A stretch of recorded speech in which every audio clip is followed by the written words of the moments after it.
जय श्री श्री राधा श्याम सुंदर भगवान की जय। जगन्नाथ बलदेव सुभद्रा किसी गौर निताई की जय। प्रभुपाद की जय। आज हम भगवत गीता के 12 नंबर श्लोक का पाठ करेंगे।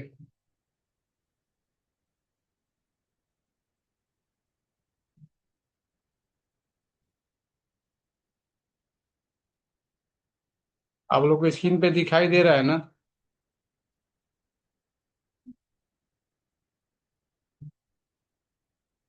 जी। जी गुरुजी। ठीक है।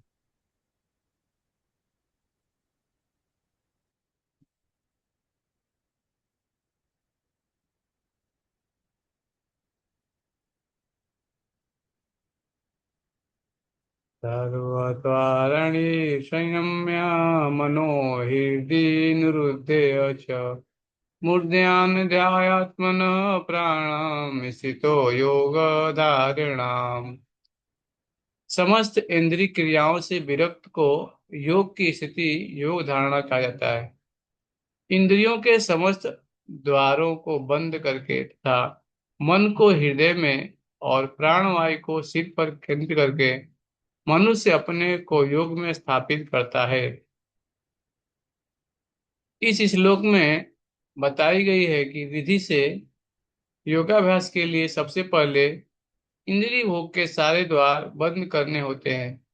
यह प्रत्याहार अथवा इंद्रिय विषयों से इंद्रियों को हटाना कहलाता है। इसमें ज्ञान इंद्रियों, नेत्र, कान, नाक, जीभ तथा स्पर्श को पूर्णतया वश में करके उन्हें इंद्रिय तृप्ति में लिप्त होने नहीं दिया जाता। इस प्रकार मन हृदय में स्थित परमात्मा पर केंद्रित होता है और प्राणवायु को सिर के ऊपर तक चढ़ाया जाता है। इसका विस्तृत वर्णन छठे अध्याय में हो चुका है। तो हमने छठे अध्याय में पढ़ा है कि ध्यान योग में भगवान बताते हैं सारी चीजें, है ना। लेकिन अभी यहाँ पे बहुत महत्वपूर्ण चीज बताया जा रहा है कि जब हम भगवान की भक्ति करते हैं और भगवान की जब भक्ति करते हैं तो हम भगवान के नाम का जप करते हैं। तो जप करते हैं तो इसमें बताया गया है कि जो हमारा जीव है, हाँ, इससे हम नाम लेते हैं और देखते हैं कि जब हम नाम लेते हैं तो उसको नाम को हम ध्यान पूर्वक सुनते भी हैं। तो हम देखते हैं कि जीवा को हमने लगाया है सेवा में, तो कान को भी हम क्या करें, उस नाम को सुन रहे हैं। तो इसमें बताया गया कि जो 5 ज्ञानेंद्रियां हैं, इन ज्ञानेंद्रियों को क्या करना चाहिए हमें। जैसे नेत्र, नेत्र का क्या है, तो रूप देखना, रूप देखना है। आंखों से क्या करते हैं, हम किसी रूप को देखते हैं। कान को क्या करते हैं, अभी हम भगवान की कथा का श्रवण कर रहे हैं। नाक का क्या है, सुगंध लेना। तो हम देखते हैं कि तुलसी है और पुष्प है, हाँ। तो हम क्या करते हैं, भगवान को अर्पण करते हैं, फिर सुगंध को लेते हैं। और जीवा से क्या करते हैं, हम भगवान का नाम और प्रसाद ग्रहण करते हैं। और स्पर्श है तो भगवान के भक्तों का शरीर स्पर्श करना चाहिए। तो इससे क्या होता है कि इंद्रियां हमारी धीरे धीरे बस में हो जाती हैं। फिर प्रभुपाद जी ने बहुत अच्छा अम्बरीश महाराज का उदाहरण दिया है। जो अम्बरीश महाराज थे, वो क्या करते थे, राजा होते हुए भी, हाँ, राजा होते हुए भी क्या थे, पूरे समाज राज्य में उन्होंने क्या किया था, भगवान की सेवा में सबको लगा दिया था। वो सुबह उठ के क्या करते थे, रोज भगवान का मंदिर सफाई करते थे, हाँ, और मंदिर मार्जन करते थे। और मंदिर मार्जन करके हम देखते हैं कि महाराज अम्बरीश ने पूरे समाज राज्य में क्या किया, भगवान कृष्ण भावना भावित कर दिया। आंखों को लगा दिया भगवान के दर्शन में, कानों को लगा दिया भगवान कथा सुनने में, और हाथ को लगा दिया भगवान का मंदिर मार्जन करने, पैर को लगा दिया जहाँ जहाँ धाम में जाने में। तो हम देखते हैं कि जब हम भगवान की सेवा में लगते हैं और जितनी भी इंद्रियां अगर हम भगवान की सेवा में उपयोग करते हैं, तो ये इंद्रियां क्या होती है, स्वतः वश में हो जाती हैं। अलग से कुछ प्रयास करने की हमें जरूरत ही नहीं पड़ता है। हाँ? तो यहाँ बहुत अच्छा उदाहरण दिया गया है कि छठे अध्याय में ध्यान के बारे में बताया गया था। किंतु जैसा कि पहले कहा जा चुका है कि अब यह विधि व्यवहारिक नहीं है। सबसे उत्तम विधि तो कृष्ण भावनामृत है। तो यही स्पष्ट बताया गया है यहाँ पे। क्या बताया गया है कि हम देखते हैं कि मैं बोलूं चलो जंगल में चल के हम तपस्या करेंगे, हाँ, तो कैसे कोई जाएगा जंगल में तपस्या करने के लिए? हाँ, हम अभी आए हरिद्वार से, गए थे ऋषिकेश, अलग अलग जगह पे, कहीं भी ऐसा स्थान नहीं है आप जाके जहाँ ध्यान लगा सकते हैं। सब लोग जा करके वहां पे एंजॉय कर रहे हैं, हाँ। गुफाओं में हम गए थे, वहां पे देखे थे कि वशिष्ठ मुनि का गुफा है, तो पूरे देश के लोग आ रहे हैं वहां पे, हाँ। कैसे ध्यान लगाएंगे आप? हाँ, हम समझ रहे हैं कि हाँ, जहाँ गंगा है वहां से निकल रही है। हम देखते हैं कि सब लोग क्या कर रहे हैं, कोई बोटिंग कर रहा है, कोई एंजॉय कर रहा है, अलग अलग लोग वहां पे आकर गाने बजाते हैं, हाँ, पहाड़ों पे। तो हम समझ सकते हैं कि आप ध्यान नहीं लगा सकते हैं। इसीलिए बताया गया है कि जैसे कि पहले कह चुका है कि अब ये विधि व्यवहारिक नहीं है, हाँ, ध्यान की। तो सबसे उत्तम विधि क्या है, शिल प्रभुपाद जी ने हमें दिया, क्या दिया उन्होंने? आप जहाँ हैं वहीं रह के केवल क्या करिए, भगवान का नाम लीजिए, हाँ। क्योंकि नाम लेने से क्या होगा, आपका मन धीरे धीरे भगवान में लगेगा लगेगा। तो योग क्या है? कई बार लोग बोलते हैं योग, योग, यह सब संस्कृत में यजु धातु से बना है। इसका अर्थ है पुनः जोड़ना अथवा कड़ी। यह प्रेम और सेवा की कड़ी है। तो कई बार योग जब हम बोलते हैं तो कई लोग लगता है कि ध्यान में बैठ करके, हाँ, कुछ क्या बोलते हैं, प्राणवायु को अलग अलग बताते हैं लोग, हाँ। तो हम योग को समझ नहीं पाए। यहाँ बताया गया योग क्या अर्थ क्या है कि पुनः जुड़ना, हाँ। ये तो क्या है, आत्मा का भगवान से संबंध क्या है, ये हमें स्थापित करने के लिए यहाँ बताया गया है। श्री भगवान और जीव सनातन रूप से प्रेम द्वारा परस्पर बंधे हुए हैं। उस संबंध को पुनः जोड़ना ही योग कहलाता है। यानी हमारा भगवान से परम संबंध है, यहाँ, क्योंकि हम उनके ही अंश हैं। तो जीव के साथ भगवान का जो संबंध है वो जोड़ना ही क्या कहलाता है, योग कहलाता है।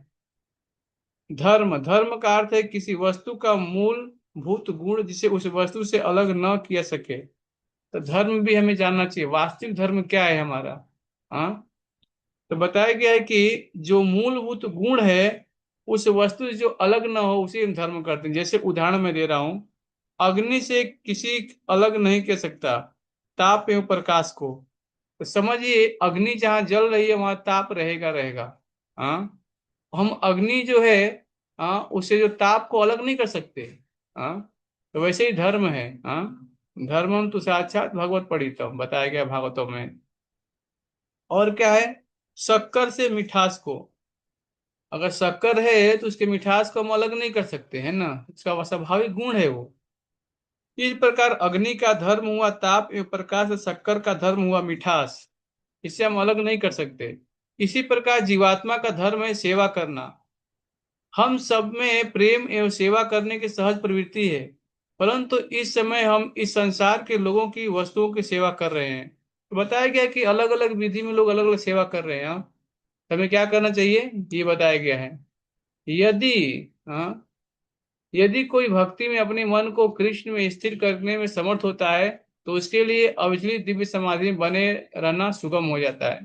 तो भगवान का नाम, और नियमित रूप से हम भगवान के नाम का जप करेंगे, हरे कृष्णा कृष्ण कृष्ण हरे हरे, हरे राम राम राम हरे हरे। जैसे हम मन को भगवान में लगाएंगे, कैसे, तो नाम के द्वारा नाम जप करेंगे तो मन भगवान में हमारा लगेगा ही लगेगा। ओम इति एकाक्षरम ब्रह्मम व्यवहारन माम अस्मुरन, यह पर्याति तद्यदेहम स याति परमाम गति। इस योगाभ्यास में स्थित होकर तथा अक्षरों के परम संयोग यानी ओमकार का उच्चारण करते हुए यदि कोई भगवान का चिंतन करता है और अपने शरीर का त्याग करता है तो वह निश्चित रूप से आध्यात्मिक लोगों को जाता है। तो इस श्लोक में भगवान बता रहे हैं कि कोई भगवान का नाम लेता है और भगवान का चिंतन करता है, हाँ, तो कैसे होगा, यम यम वापिस परम भाव, हाँ, एक अभ्यास करना पड़ेगा हमें, क्या, भक्ति जीवन का, कृष्ण भावनामृत में आकर के। यहाँ बताया गया है कि यह स्पष्ट उल्लेख हुआ है कि ओम ब्रह्म तथा भगवान कृष्ण परस्पर भिन्न नहीं है। ओम कृष्ण की निर्विशेष ध्वनि है, लेकिन हरे कृष्णा में यह ओम सन्निहित है। इस युग के लिए हरे कृष्णा मंत्र जप की स्पष्ट संस्कृति है। अतः यदि कोई हरे कृष्ण कृष्ण कृष्ण हरे हरे, हरे राम राम राम हरे हरे, इस मंत्र का जप करते हुए शरीर त्यागता है, तो वह अपने अभ्यास के गुणानुसार आध्यात्मिक लोकों में से किसी एक लोक को जाता है।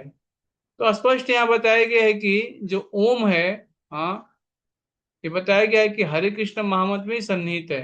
इसलिए अलग से हमें ओम बोलने की जरूरत नहीं है। अब हरे कृष्ण महामंत्र जप करेंगे तो इसमें सब कुछ आ जाएगा। और यहाँ शिल प्रभुपाद जी हमें बता भी रहे हैं, क्या बता रहे हैं कि इस मंत्र का, हाँ, यहाँ बता रहे हैं, इस मंत्र का जप करते हुए शरीर त्यागता है तो वह अपने अभ्यास के गुणानुसार आध्यात्मिक लोकों में से किसी एक लोक को जाता है। कृष्ण के भक्त कृष्ण लोक या गोलोक वृंदावन को जाते हैं। सगुणवादियों के लिए आध्यात्मिक आकाश में अन्य अनेक लोक हैं, जिन्हें वैकुंठ लोक कहते हैं। किंतु निर्वेशवादियों को तो ब्रह्म ज्योति में ही रह जाते हैं। तो स्पष्ट यहाँ बताया गया है कि जो भगवान की भक्ति करता है, हाँ, तो कहाँ जाता है? गोलोक वृंदावन। क्योंकि सगुणवादी है वो, भगवान के रूप है, नाम गुण रूप लीला। हम देखते हैं कि जब भगवान वृंदावन में आते हैं तो सब उनके गोप बालक, हाँ, उनके गाय, उनके बछड़े, जितने भी हैं ग्वाल बाल, वृंदावन में ब्रजवासी जो हैं, देखिए, हाँ, वहां पे हम देखते हैं यमुना है, गिरिराज गोवर्धन है। तो हम देखते हैं भगवान आनंद लेने के लिए कितने सारे भक्त उनकी सेवा में लगे हुए हैं, हाँ। तो कई लोग भगवान को, हाँ, बोलते हैं निराकार है, निस्वादी है। तो उनके लिए क्या क्या जगह बताया गया है कि भगवान का तेज है ब्रह्म ज्योति, केवल वहीं तक वो रह पाएंगे, उससे आगे नहीं बढ़ पाएंगे। लेकिन जो भगवान की सेवा करेगा, भगवान को भोग लगाएगा, भगवान के लिए फूल माला बनाएगा, भगवान को प्रसाद बनाता है, भगवान के लिए हर एक कार्य करता है, वो क्या है? वो सगुणवादी है। क्योंकि भगवान एक व्यक्ति है। हाँ, जैसे मैं बोलूं कि आपके पिताजी हैं, उनके पिताजी, ऐसे तीन चार पीढ़ी, उनका तो कोई रूप ही नहीं था। क्या ये सही है? नहीं सही है। क्योंकि हम देखते हैं कि ये जो परंपरा है, हाँ, ब्रह्मा ही से चला रहा है, हाँ, भगवान की से ब्रह्मा नारद व्यास देव, ये चलता ही आ रहा है, हाँ। इसीलिए भगवान के जो भक्त हैं, हाँ, इन शास्त्रों से ज्ञान लेते हैं, न कि किसी से बाहर के लोगों से, है ना। अनन्य चेता सततम यो माम स्मृति नित्य स तस्याहम सुलभम पार्थ नित्य युक्त योगिना। हे अर्जुन, जो अनन्य भाव से निरंतर मेरा स्मरण करता है, उसके लिए मैं सुलभ हूँ, क्योंकि वह मेरी भक्ति में प्रवृत्त रहता है। तो यहाँ भगवान बता रहे हैं अर्जुन को, कौन सा ऐसा व्यक्ति है, जो मुझे प्राप्त कर सकता है। किसके लिए भगवान सरल है? किसके लिए? तो जो अनन्य, अनन्य भाव से, कैसे? तो अनन्य चेता सतम, अविचलित मन से, जिसका मन जो है अविचलित है, यानी कि 24 आवर्स क्या है उसका, सदैव भगवान का चिंतन में लगा रहता है। एक हमें समझना चाहिए कि एक तो कोई व्यक्ति सगुणवादी है, हाँ, जो भगवान के स्वरूप को जानता है, वो भगवान की भक्ति में लगा हुआ है। लेकिन कई बार लोग भगवान की निराकार मानते हैं, हाँ, भगवान सोचते हैं कि भगवान निराकार हैं। लेकिन हमें उनसे यही प्रश्न है मेरा कि मैं बोलूं आपके पिताजी का रूप नहीं है, तो कैसा लगेगा उनको, हाँ। इसीलिए बताया अगले समय भगवान बोलते हैं कि सगुणवादी, सगुणवादी कौन है? भगवान के भक्त हैं, हाँ। माम, माम यानी कृष्ण को यहाँ बताया गया है। माम शब्द जहाँ जहाँ पे आता है यानी कृष्ण को। स्मृति यानी स्मरण करता है, कौन? नित्य स यानी नित्य रूप में, हाँ। भगवान बता रहे हैं, हे अर्जुन, जो अनन्य भाव से निरंतर मेरा स्मरण करता है, कैसे? तो भगवान का नाम लेकर के, भगवान की सेवा करके, हाँ, उसके लिए मैं सुलभ हूँ, क्योंकि वह मेरी भक्ति में प्रवृत्त रहता है। तात्पर्य, इस श्लोक में उन निष्काम भक्तों द्वारा प्राप्त अंतिम गंतव्य का वर्णन है, जो भक्ति योग के द्वारा भगवान की सेवा करते हैं। पिछले श्लोकों में चार प्रकार के भक्तों का वर्णन हुआ है: आर्त, जिज्ञासु, अर्थार्थी तथा ज्ञानी। तो हम देखते हैं कि चतुर्विधा भजन्ते माम, भगवान बोलते हैं जो चार प्रकार के व्यक्ति भगवान की शरण में आते हैं, कौन? आर्त, जिज्ञासु, अर्थार्थी और ज्ञानी। तो हम देखते हैं कि ये आकर के भगवान की सेवा में लोग लगते हैं, हाँ। मुक्ति की विभिन्न विधियों का भी वर्णन हुआ है: कर्म योग, ज्ञान योग तथा हठ योग। इन योग पद्धतियों के नियमों में कुछ न कुछ भक्ति मिली रहती है, लेकिन इस श्लोक में शुद्ध भक्ति योग का वर्णन है, जिसमें ज्ञान, कर्म या हठ का मिश्रण नहीं होता। तो ये जो श्लोक बताया गया है, हाँ, जैसा कि अनन्य चेता शब्द से सूचित होता है कि भक्ति योग में भक्त कृष्ण के अतिरिक्त और कोई इच्छा नहीं करता। तो ये श्लोक यहाँ पे बताया गया है, बहुत महत्वपूर्ण चीज है क्या?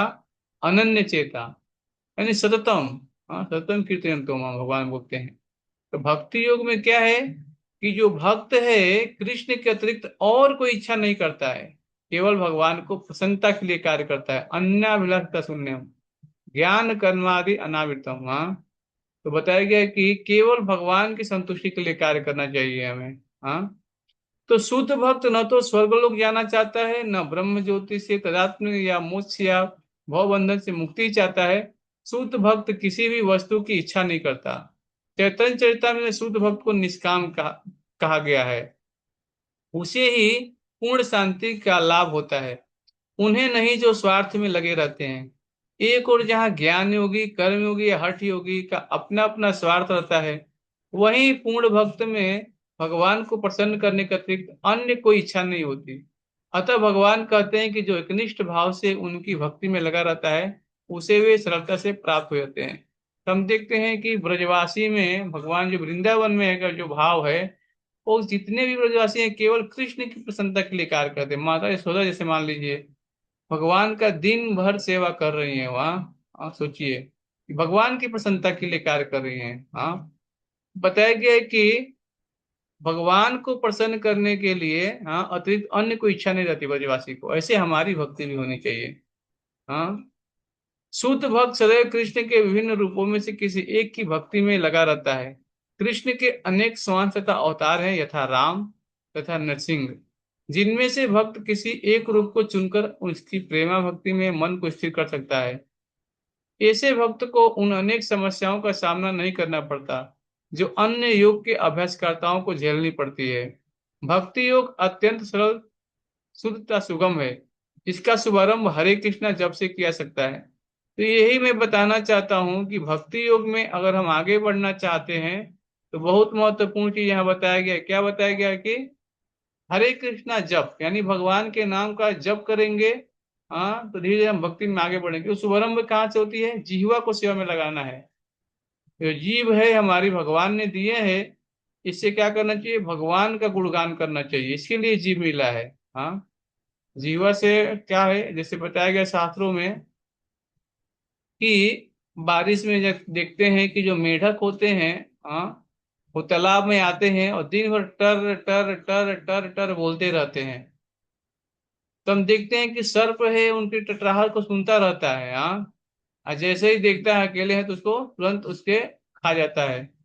वैसे ही हम जिह्वा से अगर भगवान का नाम नहीं लेंगे और केवल हम देखते हैं कि अन्य चीजों में इसको गुणगान में लगाएंगे, वैकुंठ गुणान वर्णन बताया गया कि जीवा को भगवान के जो वैकुंठ है गुणगान करने में लगाना चाहिए। नहीं तो क्या होगा?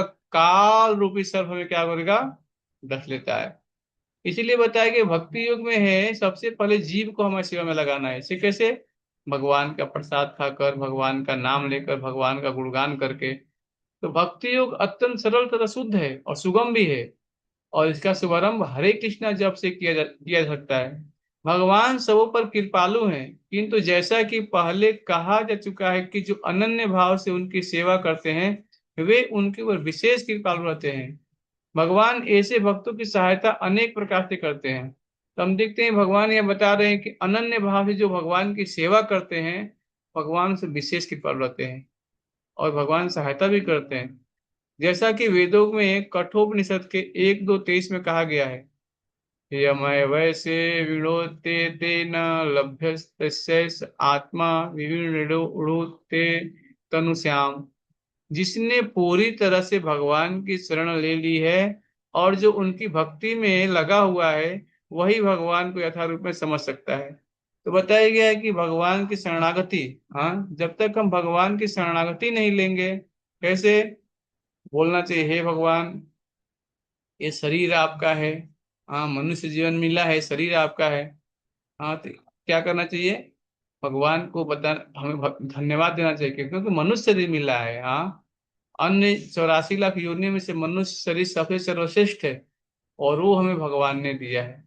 हाँ, तो भगवान को समझने के लिए बता रहे हैं कि भक्ति में हमें लगना है। कैसे? नाम के द्वारा, नाम लेकर के। कैसे? जैसे बताया गीता में भी 10:10 में बताया गया है कि ददामि बुद्धि योगम तम। ऐसे भक्त को भगवान पर्याप्त बुद्धि प्रदान प्रदान करते हैं, जिससे वह उन्हें भगवत धाम में प्राप्त कर सकेगा। तो जब कोई व्यक्ति भगवान का नाम लेता है तो भगवान उसे बुद्धि प्रदान करते हैं। हम देखते हैं कोई भी हम दिन भर में कार्य कर रहे हैं, हाँ, तो कौन हमें बता रहा है, कौन बुद्धि दे रहा है, कैसे हम कार्य कर पा रहे हैं, इसके पीछे कौन है?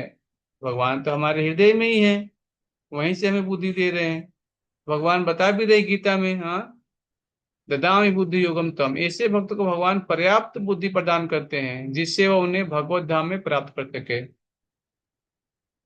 शुद्ध भक्त का सबसे बड़ा गुण यह है कि वह देश अथवा काल का विचार किए बिना अनन्य भाव से कृष्ण का ही चिंतन करता रहता है। उसको किसी उसको किसी तरह का व्यवधान नहीं होना चाहिए। उसे उसे कहीं भी और किसी भी समय अपना सेवा कार्य करते रहने में समर्थ होना चाहिए। कुछ लोगों का कहना है कि भक्तों को वृंदावन जैसे पवित्र स्थानों में या किसी पवित्र नगर में जहां भगवान रह चुके हैं रहना चाहिए, किंतु शुद्ध भक्त कहीं भी जाकर अपनी भक्ति से वृंदावन जैसा वातावरण उत्पन्न कर सकता है। श्री अद्वैत चैतन्य महाप्रभु ने कहा था, आप जहां भी हैं हे प्रभु, वही वृंदावन है। जैसा कि सर्वोत्तम तथा निश्चय शब्दों से सूचित होता है कि शुद्ध भक्त निरंतर कृष्ण का ही स्मरण करता है और उन्हीं का ध्यान करता है। ये शुद्ध भक्त के गुण हैं, जिनके लिए भगवान सहज सुलभ है। गीता समस्त योग पद्धतियों में से भक्ति योग की स्तुति करती है। सामान्यतः भक्ति योगी 5 प्रकार से भक्ति में लगे रहते हैं। तो भक्ति साम्य सिंधु में बताया गया है ये, कि जो 5 प्रकार की जो भक्ति है, हाँ, योग पद्धति में भक्ति योग, सामान्यतः भक्ति योगी 5 प्रकार से भक्ति में लगे। पहला क्या है? शांत भक्त, जो उदासीन रहकर भक्ति से युक्त रहते हैं। दास्य भक्त, जो दास के रूप में भक्ति से युक्त होते हैं। सख्य भक्त, जो सखा रूप में भक्ति में युक्त होते हैं। चौथा है वात्सल्य भक्त, जो माता पिता की भांति भक्ति में युक्त होते हैं। और पांचवा है माधुर्य भक्त, जो परमेश्वर के साथ दाम्पत्य प्रेमी की भांति भक्ति में युक्त होते हैं। तो माधुर्य भक्त में देखते हैं कि वृंदावन में जो है, हाँ, भगवान की गोपियां हैं, हाँ, भगवान को प्रेम प्रदान करती हैं। वात्सल्य में, हाँ, नंद जी, यशोदा माता। सख्य भाव में भगवान के साथ कौन है? अर्जुन है। भगवान राम के साथ, हाँ, हम देखते हैं कि हनुमान जी हैं, हाँ, दास्य भाव में हनुमान जी हैं। सख्य भाव में है भगवान के साथ अर्जुन है। और शांत भक्त में है, जो देखते हैं वृंदावन में जो गुलमलता है, अलग अलग जो वृक्ष है वो। तो ये 5 जो भक्ति है अलग अलग, इसमें से हमें समझना चाहिए कि हमारी कौन सी भक्ति है, हाँ, भगवान के साथ। शुद्ध भक्त इनमें से किसी में भी परमेश्वर की प्रेम भक्ति से युक्त होता है और उन्हें कभी नहीं भूल पाता, जिससे भगवान उसे सरलता से प्राप्त हो जाते हैं। जिस प्रकार शुद्ध भक्त क्षण भर के लिए भी भगवान को नहीं भूलता, उसी प्रकार भगवान भी अपने शुद्ध भक्त को क्षण भर के लिए नहीं भूलते। हरे कृष्ण कृष्ण कृष्ण हरे हरे, हरे राम राम राम हरे हरे। इस महामंत्र के कीर्तन की कृष्ण भावनामृत विधि का यही सबसे बड़ा आशीर्वाद है। तो शिल प्रभुपाद जी ने ये बहुत बड़ा तात्पर्य दिया है और बहुत सारी इसमें शिक्षाएं भी दी है हमें। शिक्षाएं क्या दिया है?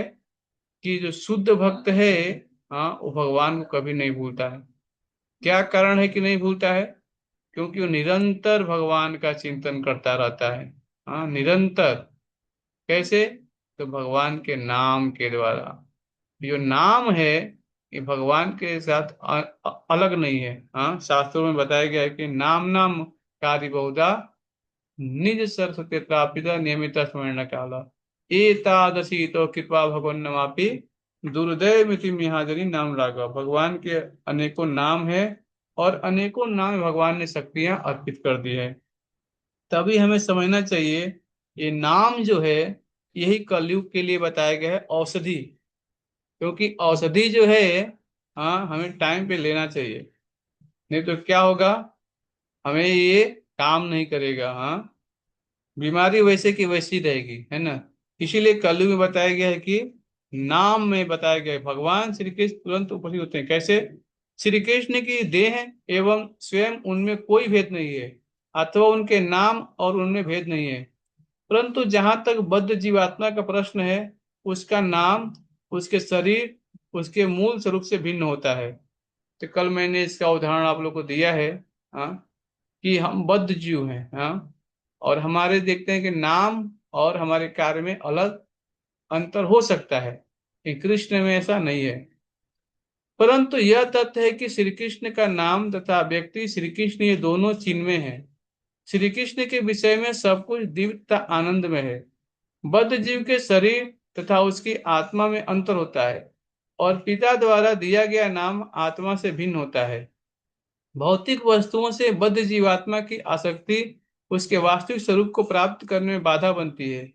यद्यपि वह श्री कृष्ण का नित्य सेवक है, परंतु बद्ध अवस्था में उसका व्यवहारिक विपरीत रहता है।